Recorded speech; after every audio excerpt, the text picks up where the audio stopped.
एक शांत शाम का समय था। कोहरे की हल्की चादर ने पुरानी हवेली को ढक रखा था। अंदर के कमरे में दीवारों पर लटकते तेल के लैंप की रोशनी में एक गर्माहट थी। लकड़ी के पुराने फर्श पर हल्की सी चरमराहट की आवाज गूंजती, जैसे यह इमारत अपनी कहानियां सुना रही हो। चिमनी में धीमी आंच पर जलती लकड़ियों से उठती धुंध कमरे में एक अजीब सा सुकून भर रही थी। रेमंड वेस्ट ने अपनी सिगरेट से एक लंबा कश लिया। धुएं का गोला हवा में तैरता हुआ छत की ओर बढ़ा। उसकी आंखों में एक अजीब सी चमक थी, जैसे उसने कोई बड़ी खोज कर ली हो। उसने अपनी आवाज में एक नाटकीयता घोलते हुए कहा, अनसुलझे रहस्य। उसने इन शब्दों को इस तरह दोहराया जैसे वे किसी जादुई मंत्र हों। उसकी नजरें कमरे में मौजूद हर चीज पर घूमी। यह कमरा बहुत पुराना था। इसकी ऊंची छत पर काली लकड़ी की मोटी मोटी शहतीरें लगी थीं, जिन पर समय की धूल जमी थी। दीवारों का रंग फीका पड़ चुका था, लेकिन फिर भी उनमें एक खास गरिमा थी। कमरे में रखा फर्नीचर बहुत पुराना और बेशकीमती था। हर कुर्सी, हर मेज, हर अलमारी किसी न किसी कहानी का गवाह थी। रिमंड को यह सब बहुत पसंद था।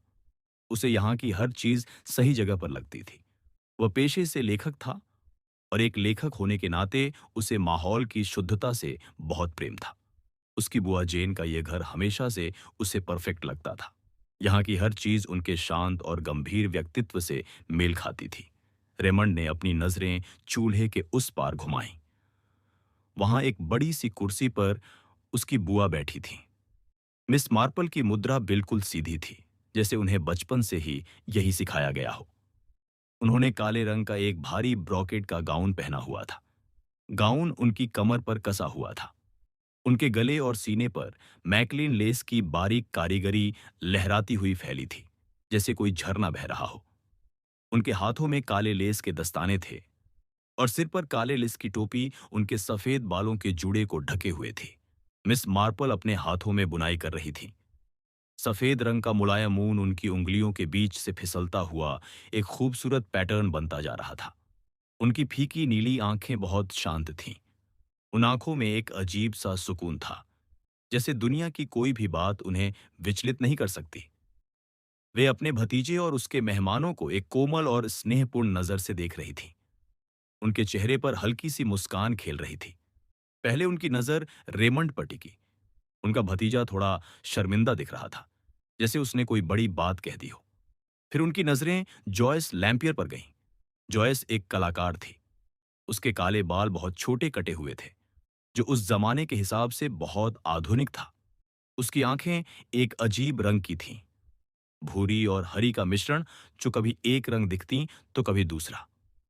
उसके चेहरे पर एक शरारती मुस्कान हमेशा रहती थी। फिर मिस मार्पल की नजर सर हेनरी क्लीथरिंग पर पड़ी। वे एक बहुत ही सभ्य और शालीन व्यक्ति थे। उनका पहनावा बिल्कुल दुरुस्त था। उनकी मूंछें करीने से कटी हुई थीं, और उनकी आंखों में एक अनुभवी व्यक्ति की गहराई थी। वे दुनिया को बहुत करीब से देख चुके थे। कमरे में दो और लोग मौजूद थे। डॉक्टर पेंडर, जो सेंट मेरी मीड के पुराने पादरी थे। उनके चेहरे पर दयालुता झलकती थी। उनकी उम्र 60 के आसपास थी, और उनके बाल पूरी तरह सफेद हो चुके थे। और फिर मिस्टर पेथिक, जो एक वकील थे। वे एक छोटे कद के सूखे दुबले आदमी थे। उनकी आंखों पर चश्मा चढ़ा था, और वे हमेशा चश्मे के ऊपर से लोगों को देखते थे, न कि चश्मे के शीशों से। मिस मार्पल ने एक पल के लिए सभी को देखा। उनकी मुस्कान और गहरी हो गई। फिर वे फिर से अपनी बुनाई में लग गईं, जैसे बाहर की दुनिया से उन्हें कोई मतलब नहीं। मिस्टर पैथिक ने अपना गला साफ किया। उनकी खांसी बहुत हल्की और सूखी थी, जो हमेशा उनकी बात शुरू होने का संकेत होती थी। उन्होंने पूछा, रेमंड, तुम क्या बात कर रहे थे? अनसुलझे रहस्य? इसका क्या मतलब है? इसका कुछ खास मतलब नहीं है, जॉयस लैम्पियर ने व्यंग्य भरे लहजे में कहा। उसकी आवाज में मजाक साफ झलक रहा था। रेमंड को बस शब्दों की आवाज सुनना अच्छा लगता है, और खासकर जब वे खुद ही उन शब्दों को बोल रहे हों। रेमंड ने उसकी ओर घूरते हुए देखा। उसकी नजरों में नाराजगी थी। जॉयस ने इसकी परवाह नहीं की। उसने अपना सिर पीछे की ओर झटका और जोर से हंस पड़ी। उसकी हंसी कमरे में गूंज उठी। वो एक ढोंगी है ना मिस मार्पल? जॉयस ने पूछा। आपको ये बात पता होगी। मुझे पूरा यकीन है कि आप इसे समझती हैं। मिस मार्पल ने धीरे से मुस्कुराते हुए कहा, प्रिय, मैं कुछ नहीं कहूंगी। उनकी आवाज में एक नरमी थी, लेकिन उनकी आंखों में शरारत की चमक भी थी। डॉक्टर पेंडर ने गंभीरता से कहा, जीवन खुद एक अनसुलझा रहस्य है।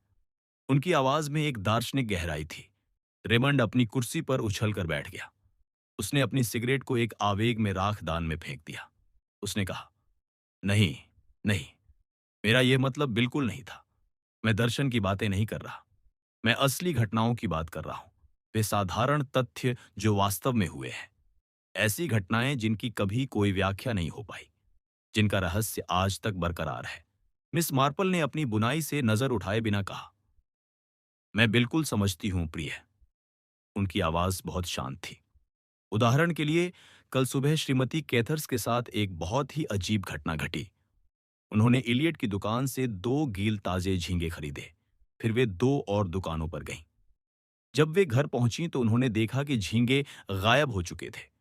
उन्होंने उन दोनों दुकानों पर वापस फोन किया जहां वे गई थीं, लेकिन झींगे कहीं नहीं मिले। अब यह बहुत ही रहस्यमय बात है, सर हेनरी क्लीथरिंग ने गंभीर चेहरे से कहा। यह वाकई एक बहुत ही संदेहास्पद मामला है। उनकी आवाज में व्यंग्य की हल्की सी झलक थी। इसके पीछे कई संभावित कारण हो सकते हैं। मिस मार्पल के गाल थोड़े गुलाबी हो गए। उत्साह से उनकी आंखें चमक उठीं। उन्होंने कहा, बिल्कुल। उदाहरण के लिए हो सकता है कि किसी और ने। रेमंड ने उन्हें बीच में ही रोकते हुए कहा, मेरी प्यारी बुआ। उसकी आवाज में मनोरंजन था, लेकिन एक हल्की सी चिढ़ भी। मेरा मतलब इस तरह की छोटी मोटी गांव की घटनाओं से नहीं था। मैं बड़ी बातों की बात कर रहा हूं। हत्याएं, लोगों का गायब होना, ऐसे मामले जिनके बारे में सर हेनरी हमें घंटों बता सकते हैं। सर हेनरी ने विनम्रता से कहा, लेकिन मैं कभी भी अपने काम की बातें नहीं करता। उन्होंने एक पल रुककर आगे कहा, नहीं, मैं दफ्तर की बातें कभी घर या दोस्तों के बीच नहीं लाता। सर हेनरी क्लीथरिंग हाल तक स्कॉटलैंड यार्ड के कमिश्नर रह चुके थे। उनका नाम पुलिस विभाग में बहुत सम्मान से लिया जाता था। जॉयस लैम्पियर ने अपनी कुर्सी पर थोड़ा आगे झुकते हुए कहा, मुझे लगता है कि बहुत सारी हत्याएं और अपराध होते हैं जिन्हें पुलिस कभी सुलझा नहीं पाती, है ना? मिस्टर पेथिक ने अपना चश्मा ठीक करते हुए कहा, यह एक स्वीकृत तथ्य माना जाता है। मुझे आश्चर्य होता है। रेमंड ने विचार मग्न मुद्रा में कहा, मुझे सोचना है कि असल में किस तरह का दिमाग रहस्यों को सुलझाने में सबसे सफल होता है। अक्सर ऐसा लगता है कि एक आम पुलिस जासूस कल्पनाशीलता की कमी के कारण पीछे रह जाता है। सर हेनरी ने थोड़ी कड़वाहट के साथ कहा, यह आम आदमी का नजरिया है। रेमंड, जॉयस ने मुस्कुराते हुए कहा, शायद आपको एक कमेटी चाहिए। उसने एक नाटकीय अंदाज में आगे कहा, मनोविज्ञान और कल्पना के लिए किसी लेखक के पास जाओ। उसने रेमंड की ओर व्यंग्य भरी झुकाव किया, लेकिन रेमंड बिल्कुल गंभीर था।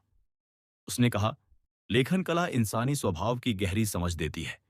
एक लेखक ऐसे उद्देश्यों को भी देख सकता है जिन्हें एक साधारण व्यक्ति नजरअंदाज कर देगा। मिस मार्पल ने अपनी बुनाई में व्यस्त रहते हुए कहा, मुझे पता है प्रिय, तुम्हारी किताबें बहुत चतुर हैं। उन्होंने थोड़ा रुक कर पूछा, लेकिन क्या तुम्हें सच में लगता है कि लोग उतने ही बुरे होते हैं जितना तुम अपनी किताबों में उन्हें दिखाते हो? रेमंड ने धीरे से कहा, मेरी प्यारी बुआ, अपने विश्वासों पर कायम रहिए। भगवान ना करे कि मैं उन्हें तोड़ दूं। मिस मार्पल ने अपनी भौहें थोड़ी सी कोड़ी। वे अपनी बुनाई में टांके गिन रही थीं। उन्होंने कहा, मेरा मतलब ये है कि इतने सारे लोग मुझे ना तो पूरी तरह बुरे लगते हैं और ना ही पूरी तरह अच्छे, बल्कि बस, तुम जानते हो, बहुत मूर्ख। मिस्टर पेथिक ने फिर से अपनी सूखी खांसी निकाली। उन्होंने कहा, रेमंड, क्या तुम्हें नहीं लगता कि तुम कल्पना को बहुत ज्यादा महत्व दे रहे हो? उनकी आवाज में एक वकील की दृढ़ता थी। कल्पना एक बहुत खतरनाक चीज है, जैसा कि हम वकील बहुत अच्छी तरह जानते हैं। निष्पक्ष तरीके से सबूतों की जांच करना, तथ्यों को लेना और उन्हें सिर्फ तथ्यों के रूप में देखना। मुझे लगता है यही सच्चाई तक पहुंचने का एकमात्र तार्किक तरीका है। मेरे अनुभव में यही एकमात्र तरीका है जो सफल होता है। जॉयस ने गुस्से से अपना काला सिर पीछे झटका। उसने कहा, वाह, मैं शर्त लगा सकती हूं कि मैं इस खेल में तुम सबको हरा सकती हूं। उसकी आवाज में आत्मविश्वास था। मैं सिर्फ एक औरत नहीं हूं, और तुम चाहे जो कहो, औरतों में एक सहज बोध होता है जो पुरुषों में नहीं होता। मैं एक कलाकार भी हूं। मैं ऐसी बारीक चीजें देखती हूं जो तुम नहीं देख सकते। और फिर एक कलाकार होने के नाते मैंने हर तरह के लोगों के साथ और हर तरह की परिस्थितियों में काम किया है। मैं जिंदगी को ऐसे जानती हूं जैसे शायद प्यारी मिस मार्पल यहां कभी नहीं जान पाएंगी। मिस मार्पल ने बिना अपना सिर उठाए कहा, मुझे इस बारे में ज्यादा नहीं पता प्रिय। उनकी आवाज बहुत शांत थी। गांव में कभी कभी बहुत दर्दनाक और परेशान करने वाली घटनाएं होती हैं। डॉक्टर पेंडर मुस्कुराते हुए बोले, क्या मैं भी कुछ कह सकता हूं? उन्होंने आगे कहा, आजकल पादरी वर्ग की आलोचना करना फैशन बन गया है। मुझे पता है, लेकिन हम कुछ ऐसी बातें सुनते हैं जो और कोई नहीं सुनता। हम मानव चरित्र के एक ऐसे पहलू को जानते हैं जो बाहरी दुनिया के लिए एक बंद किताब है। जॉयस ने उत्साह से कहा, ठीक है। उसकी आंखें चमक उठीं। मुझे लगता है कि हम एक बहुत ही प्रतिनिधि सभा हैं। अगर हम एक क्लब बनाएं तो कैसा रहेगा? उसने चारों ओर देखा। आज क्या दिन है? मंगलवार। तो हम इसे मंगलवार रात का क्लब कहेंगे। यह हर हफ्ते मिलेगा और हर सदस्य को बारी बारी से एक समस्या प्रस्तुत करनी होगी। कोई ऐसा रहस्य जिसके बारे में उन्हें व्यक्तिगत जानकारी हो और जिसका उत्तर जाहिर है उन्हें पता हो। कमरे में एक अजीब सी खामोशी छा गई। सभी एक दूसरे को देख रहे थे। चिमनी में लकड़ियों की चटकने की आवाज गूंज रही थी। मिस मार्पल की बुनाई की सुइयों की टक टक की आवाज लगातार सुनाई दे रही थी। बाहर हवा खिड़कियों से टकरा रही थी। क्या यह एक नया खेल था या कुछ और? क्या इन लोगों को पता था कि वे किस रास्ते पर चलने वाले थे? मंगलवार रात का क्लब, जहां हर हफ्ते एक नया रहस्य खुलेगा। जॉयस ने उत्साह से अपनी उंगलियों पर गिनती शुरू की। कमरे की मध्यम रोशनी में उसकी छाया दीवार पर नाच रही थी। उसने कहा, देखो तो, हम कितने लोग हैं? एक, दो, तीन, चार, पांच। उसने एक पल रुककर चारों ओर देखा। असल में हमें 6 लोग होना चाहिए। मिस मार्पल की आवाज धीमी लेकिन स्पष्ट थी। उन्होंने अपनी बुनाई से नजर उठाए बिना कहा, तुम मुझे भूल गई प्रिय? उनके होठों पर एक मुस्कान खेल रही थी। उनकी आवाज में हल्की सी शरारत थी, जैसे वे किसी मजेदार खेल का हिस्सा बनने जा रही हों। जॉयस एकदम से चौंक गई। उसकी आंखें फैल गईं और उसने जल्दी से अपनी भौहें ठीक की, लेकिन उसने तुरंत अपनी प्रतिक्रिया छिपा ली। एक पल की हिचकिचाहट के बाद उसने कहा, ओह, यह तो बहुत शानदार रहेगा मिस मार्पल। उसकी आवाज में अब उत्साह था। मुझे नहीं लगता था कि आप इस तरह के खेल में रुचि लेंगी। मिस मार्पल ने अपनी बुनाई की सुइयों को धीरे धीरे चलाते हुए कहा, मुझे लगता है यह बहुत दिलचस्प होगा। उनकी फीकी नीली आंखों में एक अजीब चमक थी। जब इतने सारे बुद्धिमान सज्जन यहां मौजूद हैं, तो मुझे डर है कि मैं शायद उतनी चतुर नहीं हूं। उन्होंने एक पल रुक कर आगे कहा, लेकिन सेंट मैरी मीड में इतने सालों तक रहने से इंसानी फितरत की थोड़ी बहुत समझ तो जरूर आ जाती है। सर हेनरी ने विनम्रता से अपना सिर झुकाया। उनकी आवाज में सम्मान था। उन्होंने कहा, मुझे पूरा यकीन है कि आपका योगदान बहुत कीमती होगा मिस मार्पल। चिमनी में लकड़ियों की चटकने की आवाज गूंजी। बाहर हवा धीरे धीरे खिड़कियों को थपथपा रही थी। कमरे में एक गर्म और आरामदायक माहौल था। जॉयस ने उत्सुकता से पूछा, तो फिर शुरुआत कौन करेगा? उसकी आंखें चमक रही थीं। डॉक्टर पेंडर ने अपनी सफेद दाढ़ी सहलाते हुए कहा, मुझे लगता है इसमें कोई शक नहीं होना चाहिए। उन्होंने सर हेनरी की ओर देखा। जब हमें सर हेनरी जैसे प्रतिष्ठित व्यक्ति के साथ बैठने का सौभाग्य मिला है। उन्होंने विनम्रता से सर हेनरी की ओर झुककर प्रणाम किया। सर हेनरी कुछ पल तक चुप रहे। उनकी आंखें कहीं दूर देख रही थीं, जैसे वे किसी पुरानी याद में खो गए हों। उन्होंने गहरी सांस ली। फिर उन्होंने अपनी टांगें दोबारा क्रॉस की और बोलना शुरू किया। उनकी आवाज धीमी और गंभीर थी। उन्होंने कहा, मेरे लिए ठीक वैसा मामला चुनना थोड़ा मुश्किल है जैसा आप सब चाहते हैं। उन्होंने एक पल रुककर चारों ओर देखा। सभी की निगाहें उन पर टिकी थीं। लेकिन मुझे याद है, एक ऐसा मामला जो शायद इन परिस्थितियों के लिए एकदम सही बैठता है। कमरे में खामोशी छा गई। बाहर की हवा की आवाज भी अब धीमी हो गई थी। मिस मार्पल की बुनाई की सुइयों की आवाज ही एकमात्र आवाज थी जो सुनाई दे रही थी। सर हेनरी ने आगे कहा, शायद आपने लगभग 1 साल पहले अखबारों में इस मामले का जिक्र देखा होगा। उनकी आंखों में एक अजीब सी गंभीरता थी। उस समय इसे एक अनसुलझे रहस्य के तौर पर एक तरफ रख दिया गया था, लेकिन संयोग से इस मामले का समाधान कुछ ही दिन पहले मेरे हाथ लगा। उन्होंने अपनी आवाज और धीमी की। कमरे में मौजूद हर व्यक्ति उनकी हर बात सुनने के लिए आगे झुक गया। तथ्य बहुत सीधे और साधारण है, सर हेनरी ने कहा। 3 लोग एक शाम रात के भोजन के लिए बैठे। खाने में कई चीजें थीं, जिनमें डिब्बा बंद झींगे भी शामिल थे। देर रात तीनों लोग अचानक बीमार पड़ गए। उनकी हालत बिगड़ती चली गई। घबराहट में एक डॉक्टर को तुरंत बुलाया गया। उन्होंने एक पल रुककर चारों ओर देखा। सभी लोग पूरी तरह से उनकी कहानी में डूब चुके थे। 2 लोग ठीक हो गए, सर हेनरी ने आगे कहा। उनकी आवाज में अब एक गंभीरता थी। लेकिन तीसरे व्यक्ति की मौत हो गई।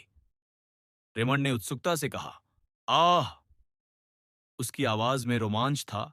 सर हेनरी ने सिर हिलाया। जैसा कि मैं बता रहा हूं, तथ्य बहुत सरल थे। उन्होंने अपनी उंगलियों को आपस में मिलाया।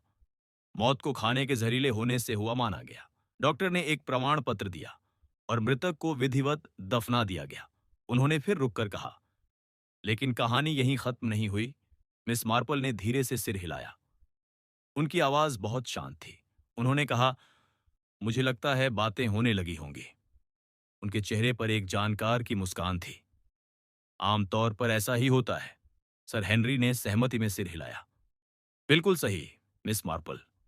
उन्होंने आगे कहा, अब मुझे इस छोटे नाटक के मुख्य पात्रों के बारे में बताना होगा। मैं उनके नाम मिस्टर और मिसेस जोन्स और मिसेस जोन्स की साथ ही मिस क्लार्क रखूंगा। उन्होंने अपनी आवाज में एक औपचारिकता लाते हुए कहा। मिस्टर जोन्स एक केमिकल कंपनी के लिए ट्रैवलिंग सेल्समैन थे। वे लगभग 50 साल के एक सुदर्शन व्यक्ति थे, लेकिन उनका स्वभाव थोड़ा रूखा और चिड़चिड़ा था। उन्होंने एक पल रुककर आगे कहा, उनकी पत्नी लगभग 45 साल की एक साधारण सी महिला थी, बहुत ही सीधी साधी। सर हेनरी ने अपना वर्णन जारी रखा। और फिर थी मिस क्लार्क, लगभग 60 साल की एक मोटी और हंसमुख महिला। उनका चेहरा सुर्ख लाल था, हमेशा खुश रहने वाली। उन्होंने व्यंग्य से कहा, आप कह सकते हैं कि इनमें से कोई भी बहुत दिलचस्प नहीं लगता। उन्होंने अपनी आवाज में एक रहस्य घोलते हुए कहा, अब मुसीबत की शुरुआत बड़े ही अजीब तरीके से हुई। उनकी आंखों में एक चमक थी। मिस्टर जोन्स पिछली रात बर्मिंघम के एक छोटे से व्यावसायिक होटल में रुके थे। संयोग से उस दिन ब्लॉटिंग बुक में नया ब्लॉटिंग पेपर डाला गया था। रेमंड ने उत्सुकता से आगे झुकते हुए पूछा, और फिर? सर हेनरी मुस्कुराए। होटल की एक चैम्बरमेड, जिसके पास करने को कुछ खास नहीं था, मिस्टर जोन्स के वहां पत्र लिखने के बाद शीशे में ब्लॉटर को देखकर अपना मनोरंजन कर रही थी। उन्होंने रुक कर कहा, कुछ दिनों बाद अखबारों में खबर छपी कि डिब्बा बंद झींगे खाने से मिसेस जोन्स की मौत हो गई। उस चैम्बर मेड ने अपने साथी नौकरों को ब्लॉटिंग पैड पर लिखे शब्द बता दिए। कमरे में तनाव बढ़ता जा रहा था। सभी लोग सांस रोककर सुन रहे थे। सर हेनरी ने धीरे धीरे कहा, वे शब्द इस प्रकार थे, मैं पूरी तरह से अपनी पत्नी पर निर्भर हूं। जब वह मर जाएगी तो मैं सैकड़ों हजारों का मालिक बन जाऊंगा। जॉयस ने चौंकते हुए कहा, ओह! सर हेनरी ने आगे कहा, आपको याद होगा कि उन दिनों हाल ही में एक मामला सामने आया था, जिसमें एक पति ने अपनी पत्नी को जहर दिया था। उन्होंने सिर हिलाया। उन नौकरानियों की कल्पना को उड़ान भरने के लिए बस थोड़ी सी बात काफी थी। वे सोचने लगीं कि मिस्टर जोन्स ने अपनी पत्नी को खत्म करने की योजना बनाई थी, ताकि वे लाखों पाउंड की संपत्ति के मालिक बन सकें। उन्होंने अपनी आवाज में कड़वाहट लाते हुए कहा, संयोग से उन नौकरानियों में से एक के रिश्तेदार उसी छोटे से कस्बे में रहते थे जहां जोन्स दंपति रहते थे। उसने उन्हें पत्र लिखा और बदले में उन्होंने भी उसे जवाब लिखे। सर हेनरी की आवाज में अब थोड़ा व्यंग्य था। ऐसा लगने लगा कि मिस्टर जोन्स स्थानीय डॉक्टर की बेटी पर बहुत ध्यान देते थे। वह 33 साल की एक खूबसूरत युवती थी। उन्होंने रुक कर कहा। इस बात की चर्चा फैलने लगी। गपशप शुरू हो गई। मिस्टर पेथिक ने अपना चश्मा ठीक करते हुए कहा, यह तो बहुत गंभीर बात है। सर हेनरी ने सहमति में सिर हिलाया। गृह सचिव को याचिका दी गई। स्कॉटलैंड यार्ड में अनगिनत गुमनाम पत्र आने लगे। सभी पत्रों में मिस्टर जोन्स पर अपनी पत्नी की हत्या का आरोप लगाया गया। उन्होंने गंभीरता से कहा, अब मैं बता दूं कि एक पल के लिए भी हमें नहीं लगा कि इसमें गांव की बेकार की गपशप से ज्यादा कुछ है। उन्होंने रुककर आगे कहा, फिर भी जनता की राय को शांत करने के लिए कब्र खोलने का आदेश दिया गया। यह उन मामलों में से एक था जहां बिना किसी ठोस आधार के अंधविश्वास फैल गया था। सर हेनरी ने अपनी आवाज धीमी की। कमरे में सन्नाटा था। लेकिन जो हुआ वह बहुत आश्चर्यजनक था। शव परीक्षण के परिणाम में पर्याप्त मात्रा में आर्सेनिक पाया गया। इससे यह साफ हो गया कि मृत महिला की मौत आर्सेनिक जहर से हुई थी। जॉयस ने रोमांच से कहा, आह, यह तो बहुत रोचक है। सर हेनरी ने कहा, स्कॉटलैंड यार्ड को स्थानीय अधिकारियों के साथ मिलकर यह पता लगाना था कि वह आर्सेनिक कैसे और किसने दिया। जॉयस ने उत्साह से कहा, मुझे यह पसंद आ रहा है, यह असली चीज है। सर हेनरी ने आगे कहा, संदेह स्वाभाविक रूप से पति पर गया। उसे अपनी पत्नी की मृत्यु से फायदा हुआ। उन्होंने व्यंग्य से मुस्कुराते हुए कहा, होटल की नौकरानी द्वारा कल्पना में गढ़े गए लाखों पाउंड तक नहीं, बल्कि 8,000 पाउंड की एक बहुत ठोस रकम तक। उन्होंने आगे बताया, मिस्टर जोन्स के पास अपनी कमाई के अलावा कोई पैसा नहीं था और वह कुछ हद तक फिजूल खर्च थे। महिलाओं की संगति में रुचि रखते थे। सर हेनरी ने अपनी उंगलियों से मेज पर थपथपाते हुए कहा, हमने डॉक्टर की बेटी के साथ उनके संबंध की अफवाह की बहुत सावधानी से जांच की। यह स्पष्ट था कि एक समय उनके बीच गहरी दोस्ती थी, लेकिन 2 महीने पहले अचानक यह रिश्ता टूट गया और ऐसा लगता था कि उसके बाद उन्होंने एक दूसरे को नहीं देखा। उन्होंने आगे कहा, डॉक्टर, जो एक सीधे साधे और निश्चिंत बुजुर्ग व्यक्ति थे, शव परीक्षण के नतीजे देखकर पूरी तरह हैरान रह गए। सर हेनरी ने बताया, उन्हें लगभग आधी रात को बुलाया गया था और उन्होंने तीनों लोगों को तड़पते हुए पाया था। सर हेनरी की आवाज में गंभीरता थी। डॉक्टर ने तुरंत मिसेस जोन्स की गंभीर हालत भांप ली थी। उन्होंने दर्द कम करने के लिए अपनी डिस्पेंसरी से तुरंत कुछ अफीम की गोलियां मंगवाई थीं। उन्होंने दुख से सिर हिलाया। लेकिन उनकी सारी कोशिशों के बावजूद मिसेस जोन्स की मौत हो गई। उन्होंने आगे कहा, डॉक्टर को एक पल के लिए भी शक नहीं हुआ कि कुछ गड़बड़ है। उन्हें पूरा यकीन था कि मौत किसी तरह के खाद्य विषाक्तता के कारण हुई थी। सर हेनरी ने विस्तार से बताया, उस रात के खाने में डिब्बा बंद झींगे, सलाद, ट्राइफल, ब्रेड और चीज शामिल थे। उन्होंने अफसोस से कहा, दुर्भाग्य से झींगे बिल्कुल नहीं बचे थे। सब खा लिए गए थे और डिब्बा भी फेंक दिया गया था। उन्होंने आगे कहा, डॉक्टर ने युवा नौकरानी ग्लैडी लिंच से पूछताछ की थी। वह बहुत परेशान थी, रो रही थी, बिलख रही थी और बेचैन थी। सर हेनरी ने सिर हिलाया। डॉक्टर को उसे शांत करना और उससे बात करना मुश्किल लग रहा था, लेकिन वह बार बार यही कहती रही कि डिब्बा किसी भी तरह से फूला हुआ नहीं था और झींगे उसे बिल्कुल ताजे और ठीक हालत में दिखाई दिए थे। सर हेनरी ने गंभीरता से कहा, यही वे तथ्य थे जिन पर हमें आगे बढ़ना था। अगर मिस्टर जोन्स ने अपनी पत्नी को जानबूझकर आर्सेनिक दिया था, तो यह साफ था कि रात के खाने में खाई गई किसी भी चीज में ऐसा नहीं हो सकता था। उन्होंने तर्क दिया, क्योंकि तीनों लोगों ने वही खाना खाया था। उन्होंने एक और महत्वपूर्ण बात बताई। इसके अलावा मिस्टर जोन्स खुद बर्मिंघम से ठीक उसी समय लौटे थे जब रात का खाना मेज पर परोसा जा रहा था।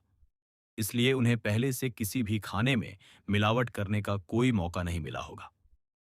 जॉयस ने उत्सुकता से पूछा, तो फिर उस साथी के बारे में क्या? वह मोटी महिला जिसका चेहरा खुशमिजाज था? सर हेनरी ने सिर हिलाया।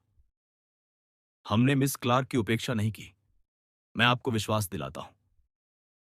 उन्होंने विचार मग्न मुद्रा में कहा, लेकिन यह समझना मुश्किल था कि अपराध के पीछे उसका क्या उद्देश्य हो सकता है।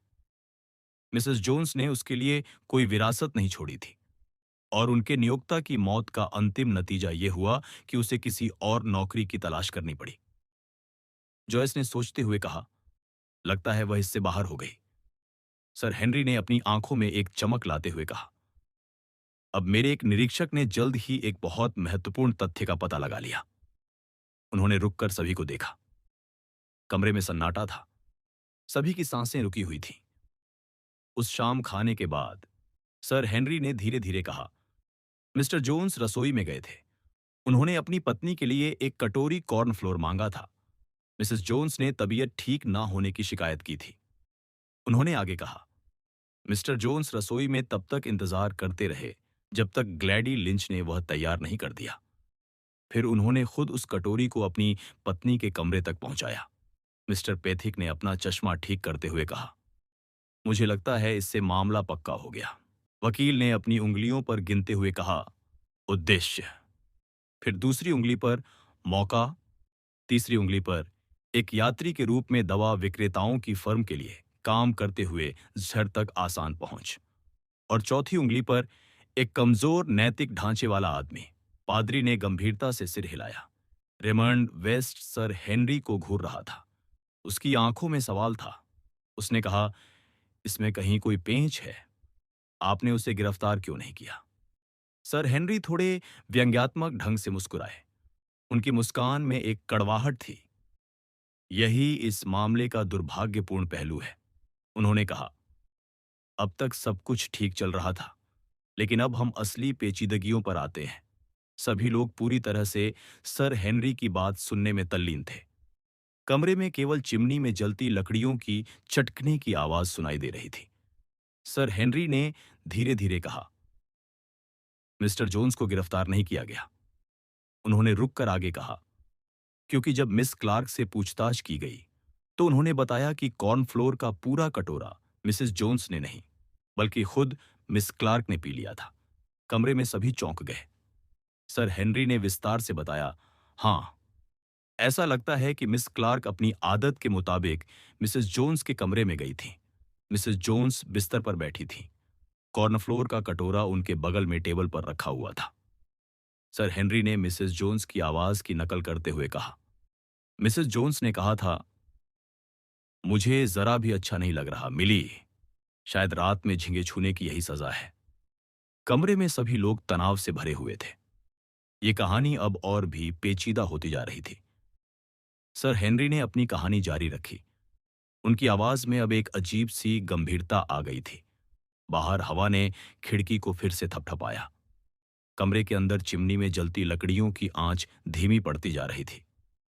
मिसेस जोन्स ने अपने साथी मिस क्लार्क से कहा था, सर हेनरी ने बताया, मैंने अल्बर्ट से कॉर्नर फ्लोर का एक कटोरा मंगवाया था, लेकिन अब जब यह सामने रखा है तो मुझे इसे देखकर अच्छा नहीं लग रहा।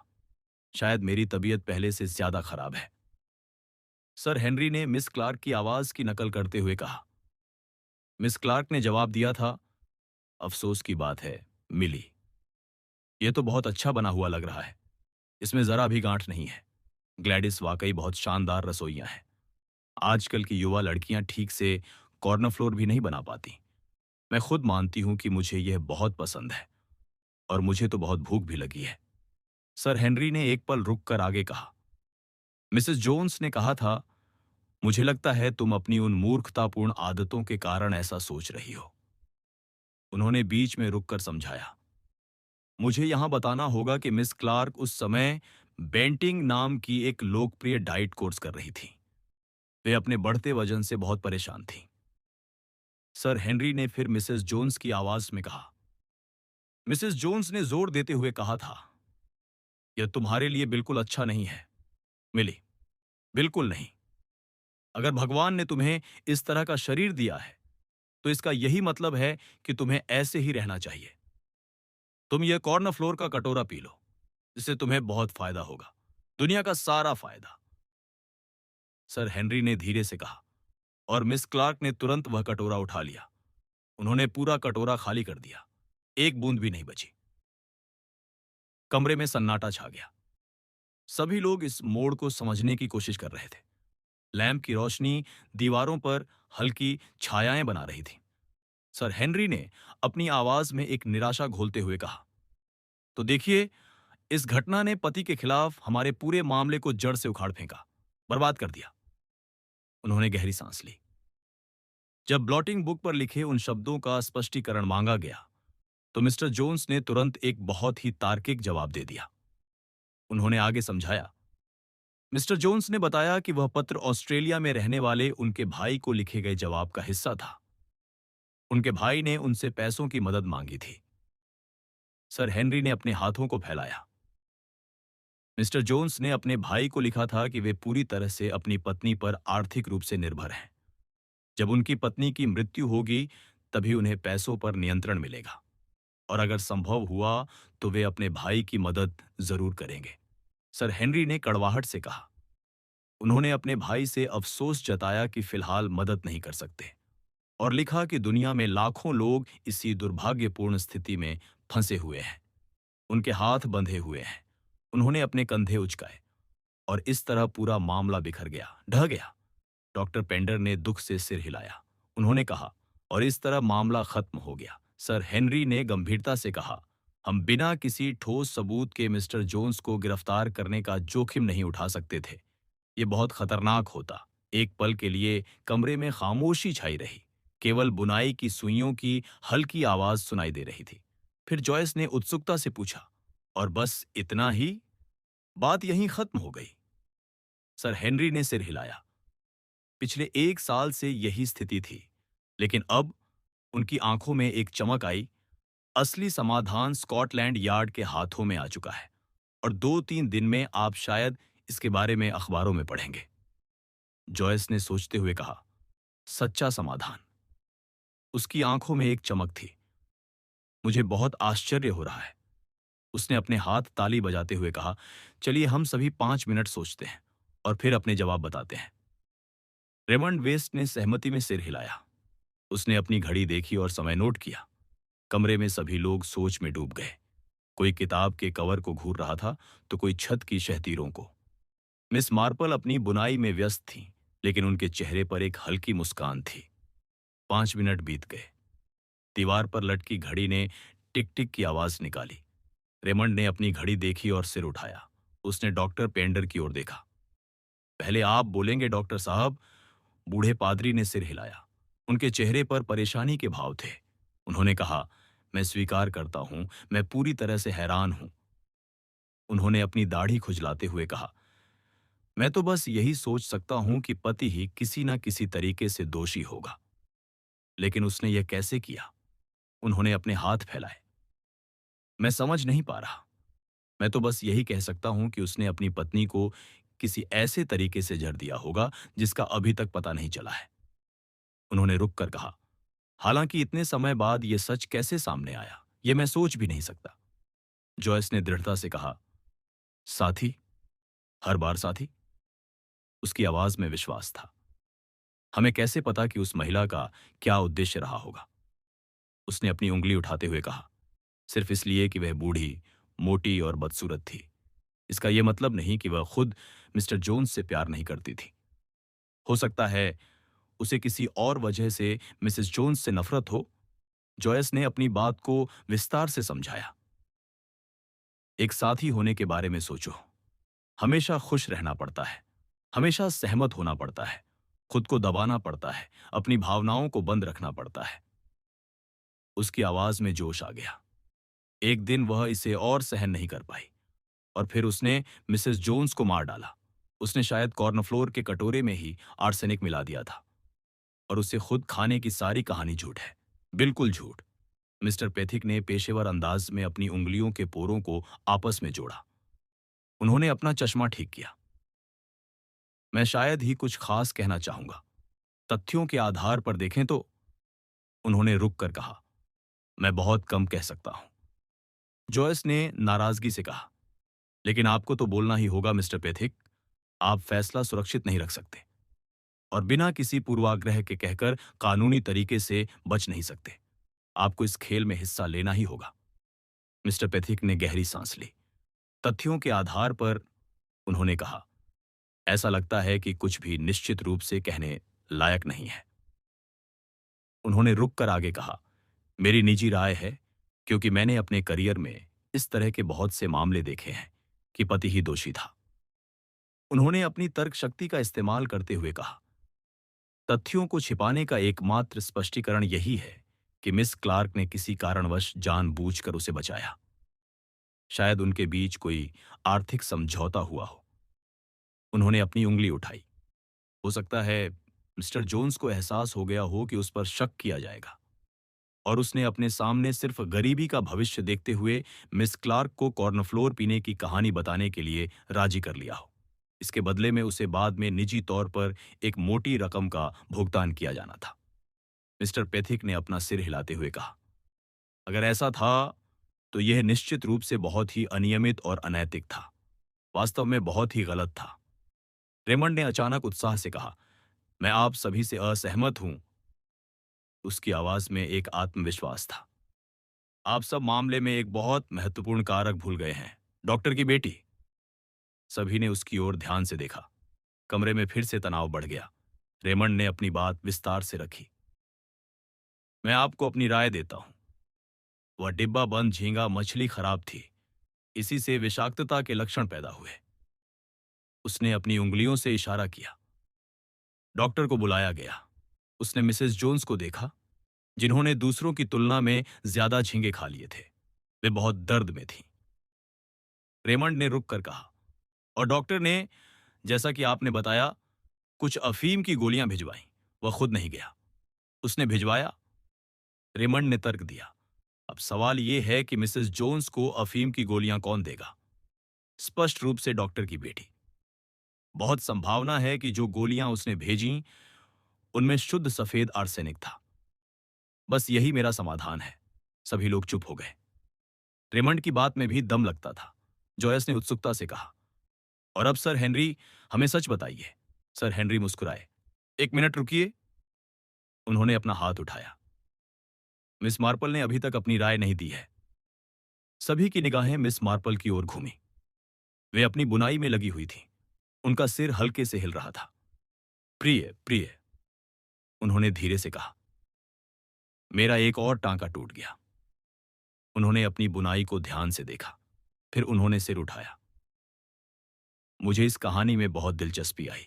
यह एक दुखद मामला है, बहुत ही दुखद। उन्होंने एक पल रुक कर कहा, यह मुझे माउंट रोड पर रहने वाले बूढ़े मिस्टर हारग्रीव्स की याद दिलाता है। उनकी पत्नी को जरा भी शक नहीं हुआ था, जब तक कि उनकी मृत्यु नहीं हो गई।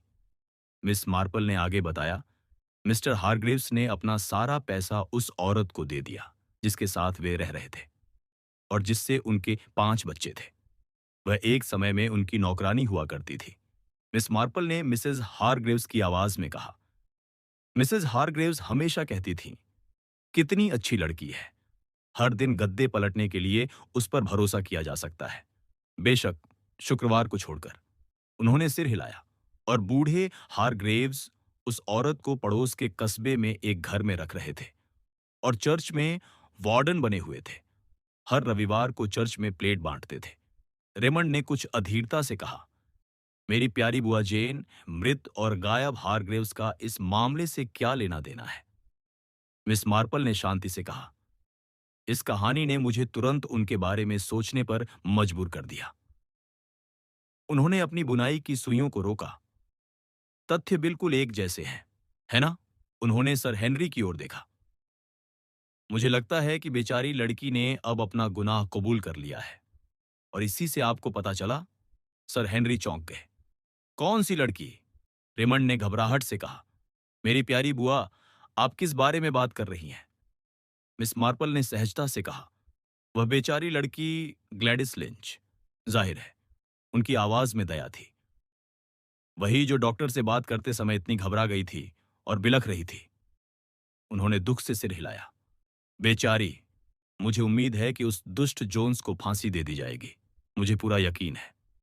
और वह बेचारी लड़की एक हत्यारिन बन गई। मुझे लगता है वे उसे भी फांसी पर लटका देंगे। बेचारी बच्ची। मिस्टर पेथिक ने हैरानी से कहा, मुझे लगता है मिस मार्पल कि आप थोड़ी गलत फहमी में हैं। लेकिन मिस मार्पल ने जिद से अपना सिर हिलाया। उन्होंने सर हेनरी की ओर देखा। मैं सही कह रही हूं, है ना? मुझे तो यह बिल्कुल साफ लग रहा था। सर हेनरी धीरे से मुस्कुराए। मिस मार्पल ने आगे कहा, सैकड़ों और हजारों और छोटी छोटी चीजें, इसका मतलब है कोई इसे नजरअंदाज नहीं कर सकता। रेमंड चिल्लाया।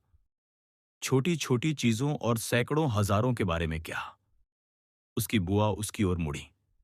उनके चेहरे पर एक कोमल मुस्कान थी। रसोइये लगभग हमेशा ट्राइफल पर सैकड़ों और हजारों डाल देते हैं प्यारे, उन्होंने समझाया। वे छोटी गुलाबी और सफेद चीनी वाली चीजें होती हैं। उन्होंने अपनी बात जारी रखी। बेशक, जब मैंने सुना कि उनके रात के खाने में ट्राइफल था और पति किसी को सैकड़ों और हजारों के बारे में लिख रहे थे, तो मैंने स्वाभाविक रूप से दोनों चीजों को एक साथ जोड़ दिया। मिस मार्पल की आवाज बहुत शांत थी। यही आर्सेनिक था। सैकड़ों और हजारों में उन्होंने इसे लड़की के पास छोड़ दिया और उसे ट्राइफल पर डालने के लिए कहा। जॉयस ने तुरंत कहा, लेकिन यह तो नामुमकिन है। वे सब ट्राइफल खा गए थे। मिस मार्पल ने धीरे से कहा, अरे नहीं प्यारी, साथ ही बेंटिंग कर रही थी, आपको याद है? उन्होंने समझाया, अगर आप बेंटिंग कर रहे हैं तो ट्राइफल जैसी कोई चीज नहीं खाते। उन्होंने आगे कहा, और मुझे लगता है कि मिस्टर जोन्स ने अपने हिस्से से सैकड़ों और हजारों को बस खुरच कर अपनी प्लेट के किनारे रख दिया होगा। उन्होंने सिर हिलाया। यह एक चतुर विचार था, लेकिन बहुत ही दुष्टतापूर्ण। कमरे में सभी लोगों की निगाहें अब सर हेनरी पर टिक गईं। सन्नाटा छाया हुआ था। चिमनी की आग बिल्कुल धीमी पड़ चुकी थी। सर हेनरी ने धीरे से कहा, यह बहुत ही अजीब बात है। उन्होंने मिस मार्पल की ओर सम्मान से देखा। लेकिन मिस मार्पल को सच का पता चल गया है। उन्होंने विस्तार से बताया। जैसा कि कहावत है, मिस्टर जोन्स ने ग्लैडिस लिंच को मुसीबत में डाल दिया था। वह लगभग हताश हो चुकी थी, निराश थी। सर हेनरी की आवाज में दुख था। वह अपनी पत्नी को रास्ते से हटाना चाहता था और उसने ग्लैडिस से वादा किया था कि जब उसकी पत्नी मर जाएगी तब वह उससे शादी करेगा। सर हेनरी ने आगे कहा, उसने सैकड़ों हजारों वाले नोटों में हेराफेरी की और उन्हें इस्तेमाल करने के तरीके के साथ ग्लैडिस को सौंप दिया। बेचारी लड़की को लगा कि वह सच्चा प्यार है। उन्होंने रुक कर कहा, ग्लैडिस लिंच की एक हफ्ते पहले मौत हो गई थी। उसका बच्चा जन्म के समय ही मर गया था और मिस्टर जोन्स ने उसे छोड़कर किसी दूसरी औरत के साथ संबंध बना लिया था। सर हेनरी की आवाज में कड़वाहट थी। जब ग्लैडिस मर रही थी तब उसने पूरा सच कबूल कर लिया, अपना गुनाह स्वीकार कर लिया। कमरे में कुछ पलों की गहरी खामोशी छाई रही। बाहर हवा रुक गई थी। अंदर केवल घड़ी की टिक टिक सुनाई दे रही थी। फिर रेमंड ने कहा, खैर बुआ जेन, यह तो आपकी ही जिम्मेदारी है। उसकी आवाज में आश्चर्य था। मुझे समझ नहीं आ रहा कि आखिर आपने सच का पता कैसे लगा लिया। मुझे तो कभी नहीं लगा कि रसोई में काम करने वाली छोटी नौकरानी का इस मामले से कोई लेना देना हो सकता है। मिस मार्पल ने धीरे से कहा, नहीं प्रिय। उनकी आवाज में एक कोमलता थी। लेकिन तुम जिंदगी के बारे में उतना नहीं जानते जितना मैं जानती हूं। उन्होंने अपनी बुनाई की सुइयां फिर से चलाना शुरू की। मिस्टर जोन्स जैसा आदमी, रूखा और चिड़चिड़ा। जैसे ही मैंने सुना कि घर में एक खूबसूरत जवान लड़की काम करती है, मुझे यकीन हो गया कि वह उसे अकेला नहीं छोड़ेगा। यह सब बहुत ही दुखद है। उन्होंने अपना सिर हिलाया। और इस बारे में बात करना भी अच्छा नहीं लगता। मैं आपको बता नहीं सकती कि मिसेस हारग्रीव्स को इस सब से कितना सदमा लगा होगा। उन्होंने आ भरी और गांव में 9 दिनों तक एक अजीब सा माहौल रहा था। कमरे में सभी लोग चुप बैठे थे। मिस मार्पल की बुनाई की सुइयों की आवाज धीरे धीरे गूंज रही थी। चिमनी में आखिरी लकड़ी की राख बन चुकी थी। बाहर रात और गहरी हो चुकी थी। मंगलवार रात के क्लब की पहली बैठक समाप्त हो चुकी थी और एक नया रहस्य सुलझ चुका था।